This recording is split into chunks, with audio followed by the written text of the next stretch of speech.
আমার এখানে সংশ্লিষ্ট কর্মকর্তা তথ্য মন্ত্রণালয় যারা আমার সঙ্গে উপস্থিত আছেন, আমি তাদেরকে এই বিষয়ে এখন থেকেই নির্দেশ দিয়ে রাখবো। আমি সচিবালয়ে গিয়ে আমি সচিবকে বলে রাখবো কথাটা, যে আইনে পরিণত হলেই আমরা একটা বিশেষ ক্যাম্পেইনের ব্যবস্থা করব।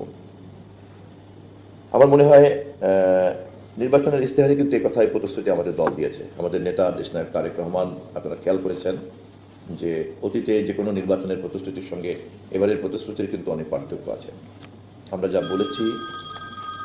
যা বলেছি আমরা চেষ্টা করছি মানুষের কাছে এই বার্তা দিতে, উই মিন বিজনেস, আমরা এই বার্তা দেওয়ার চেষ্টা করছি। আপনারা এটাও দেখেছেন, দীর্ঘ 17 বছর পর উনি যখন দেশে ফিরেছেন, উনি ফিরেই কিন্তু বলেছেন ভবিষ্যৎ নিয়ে কথা, for the future I have a plan.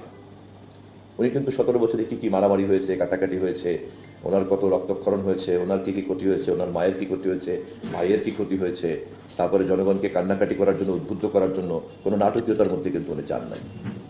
একজন রাষ্ট্রনায়কের সংক্ষিপ্ত আয়ুতে ততটা সময় সে অ্যাফোর্ড করতে পারে না আবেগ চর্চার মধ্য দিয়ে। অতীতের রাজনীতির সঙ্গে আজকের সরকার, তারেক রহমানের সরকারের রাজনীতির এটাই পার্থক্য। একটা প্রতিশ্রুতি যেহেতু এই বিষয় ছিল, আমরা সেই প্রতিশ্রুতিটাকে আশা করি বাস্তবায়ন করে আবার আপনাদের সামনে হাজির হব। ধন্যবাদ। ধন্যবাদ, অশেষ অশেষ অশেষ কৃতজ্ঞতা।